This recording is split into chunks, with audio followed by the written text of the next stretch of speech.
This is the Serpenti Viper by Bulgari. One of the most recognizable snake designs in jewelry, and the thing that got me started on this.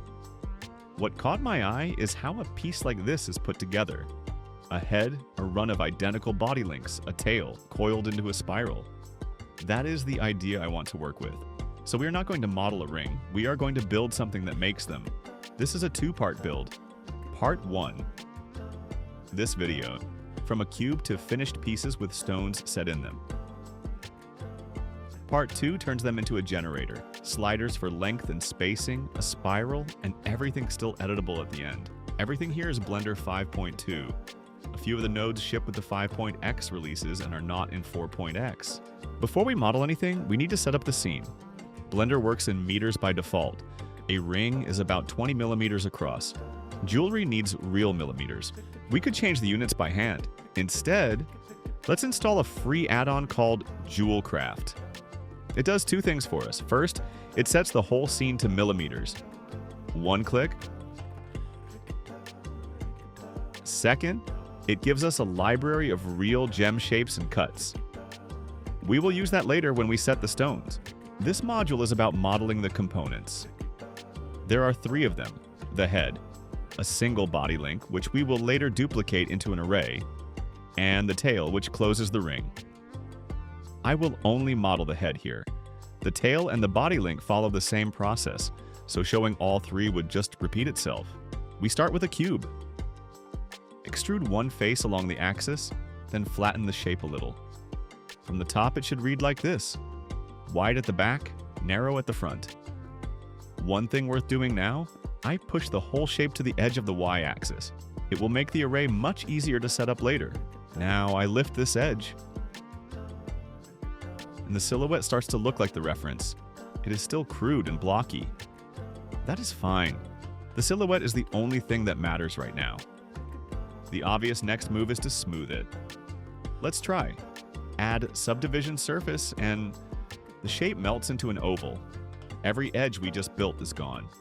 So let's delete that subdivision for now and get the object ready for a bevel modifier. Open the sidebar and look at scale and dimensions. Before we go on, here are the actual sizes I am working with. Not because you have to match them exactly, but the proportions between the 3 components matter. The head is 6.02 millimeters along X. A single body link is 3.8 millimeters, and the tail is 7 millimeters. So I scale up until X reads 6.02. Then apply the scale.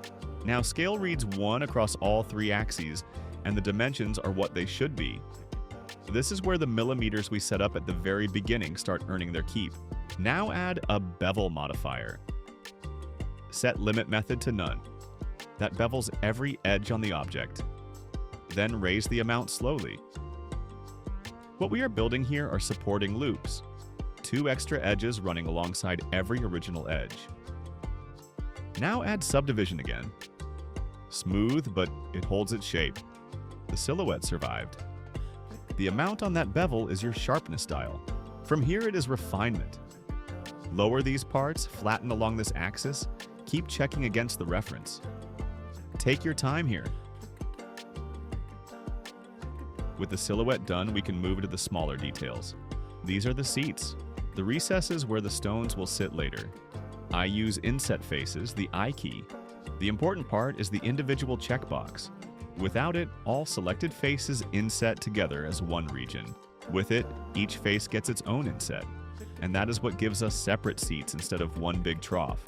Now push them down along Z and flatten them a little so the shape stays smooth. The back seat needs to be wider.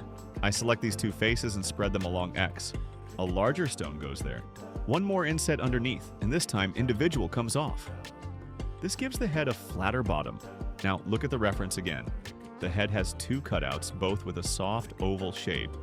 Let's reproduce them, and rather than modeling them into the mesh, we will build a cutter object and subtract it. Add a plane, rotate it 90 degrees, go into edit mode, and scale it down into a narrow rectangle. Then add a bevel modifier, but this time in vertices mode, not edges. Vertices mode rounds the corners instead of the edges. A rectangle with beveled corners is exactly the soft oval we are after. Look closely at the corners though. 2 vertices have landed on the same coordinates. They are doubled. Right now, it looks harmless, but Boolean is very sensitive to this. The fix is a weld modifier. It merges vertices that sit within a small distance of each other so those two become one. Now raise the segments on the bevel to round the corners properly and add subdivision on top for a smoother curve. This is a flat plane, and a flat plane cannot cut anything. So we add solidify to give it thickness. Offset goes to 0, which grows the thickness evenly to both sides. Make it thicker than the head. A cutter has to pass all the way through. If it stops inside, you get a pocket instead of a cutout. Now move it roughly into place and adjust the size. Now we can subtract it. Select the head, add a Boolean modifier, click the eyedropper in the object field, and pick the plane. And there it is, the cutout. The cutter is still sitting there, blocking the view. You can just hide it, but I prefer something else. In Object Properties, set Display as to Bounds. The object collapses to a wireframe box. It stops blocking the view, but you can still select it, move it, and edit it. The second cutout is the same object again. Select the plane, Shift-D, and place the copy. Adjust the scale and subtract it the same way. Both cutouts done. Now the same problem as before. We want one more level of smoothing on top, and smoothing will melt these fresh cuts unless we support them. First, a weld modifier. Boolean tends to leave vertices sitting very close together. Weld cleans that up, then bevel. This time, limit method goes to angle. Angle mode only bevels edges sharper than the threshold. That is exactly what we want. The Boolean cuts are sharp, the rest of the head is not, so the modifier finds the cut lines on its own. I start around 70 degrees, which is too high, and bring it down until every intersection edge is caught. Turn loop slide off, the edges come out more even that way. And set segments to 2 for a slightly denser result. One last modifier before smoothing. Triangulate with minimum vertices set to 5. Boolean leaves n-gons behind. Subdivision handles n-gons badly. Setting minimum vertices to 5 means only faces with 5 or more vertices get triangulated. Quads are left alone, so we clean up the mess the Boolean made and touch nothing else. Now add subdivision again. This is not the cleanest topology in the world, but look what it buys us. Every cutout is still a separate object. Move it, scale it, rotate it, the head rebuilds itself. If you ever need clean geometry, you re-topologize at the end, once the form is final. But that is a different video. Time to place the stones. Back to JewelCraft. Open the sidebar and add a round gem. The default size is 1 mm, and we will keep it. Now duplicate it with Alt-D, not Shift-D. Alt-D creates a linked duplicate. Every stone shares one data block. The first stone stays at 1 mm. The second goes to 1.25. Note that scale and size line up here. Scale 1.75 means a stone 1.75 mm across.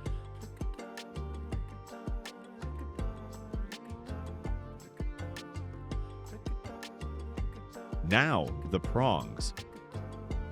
These are the small claws that hold a stone in place, gripping it at the girdle, the widest part of the gem.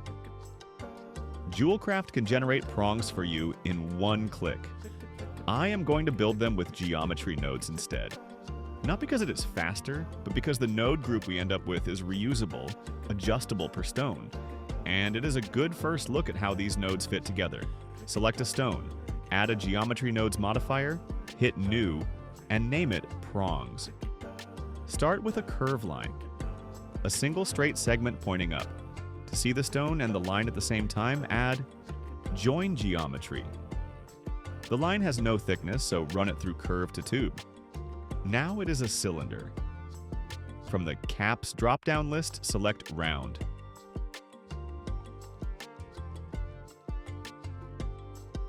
Look at the curve line inputs.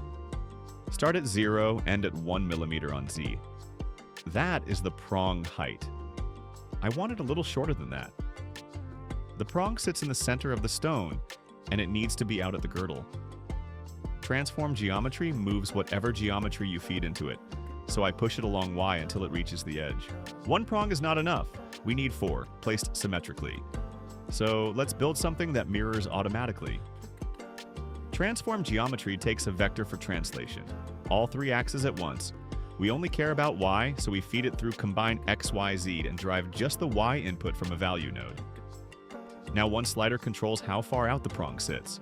For the mirrored prong, we want the same distance with the opposite sign. Select the 3 nodes, value, combine x, y, z, transform geometry, and shift D. The duplicate of transform geometry has no geometry coming in, so reconnect it. To flip a number, multiply it by -1. Add a math node, set it to multiply, and put -1 in the second slot. Join geometry brings both prongs back together.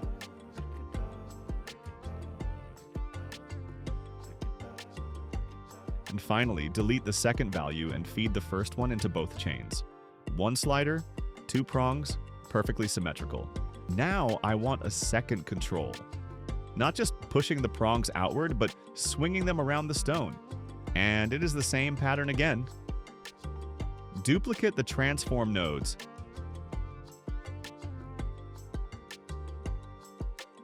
A combine x, y, z into rotation this time, 1 value, and the same multiply by -1 for the mirror. Same idea, different socket. Now the prongs swing symmetrically. Let's wrap this into a node group. 4 things are worth controlling. Prong thickness, that is scale on curve to tube.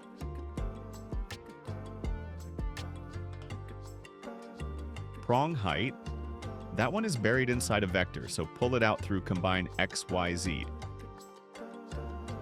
Plus the offset and the rotation we already built. Move all 4 value nodes to the left, outside the selection. They stay outside the group. They are the controls, not the mechanism. Now select everything that belongs to the group. Not the group input, not the join geometry that merges prongs with the stone. That one stays outside. Then Control G. The inputs are called value, value, value. Rename them prong radius, prong offset, prong rotation, prong height. Worth spending a minute on the socket settings. Set the subtype to distance where it makes sense. You get millimeters in the interface instead of bare numbers. Set sensible defaults and a minimum and maximum. For prong rotation, use subtype angle.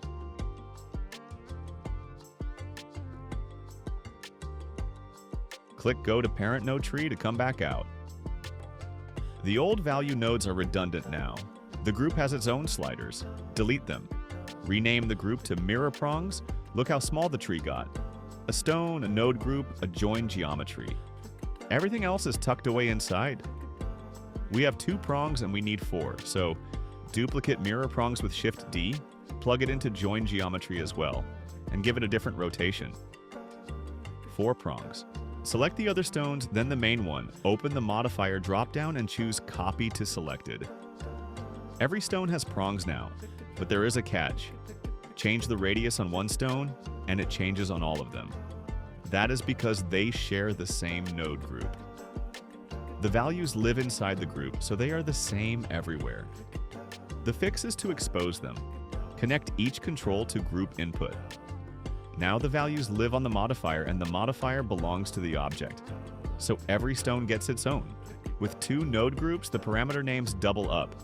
2 prong radius, 2 prong offset. Confusing. Select group input, hit plus, and create 2 panels. Top prongs and bottom prongs.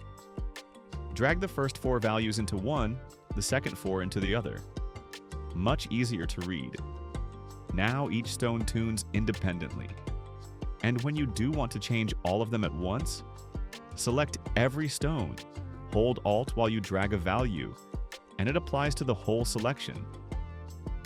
Individual control when you need it, bulk control when you do not. I will bring the lower prongs closer together and spread the upper ones out. Like that, the head is nearly done. The link and the tail I built off camera. The process is identical. So that's the head done, that's the link, and that's the tail. Here is the modifier stack.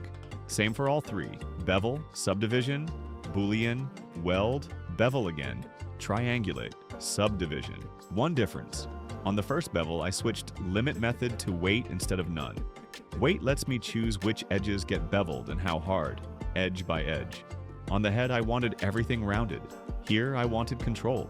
Right now, these are three separate objects sitting in a scene, not a ring. Here is what they turn into. One slider for how many links, another for the spacing. The whole chain coils into a spiral. Nothing in there is modeled. All of it is built. That is the next video. So see you there.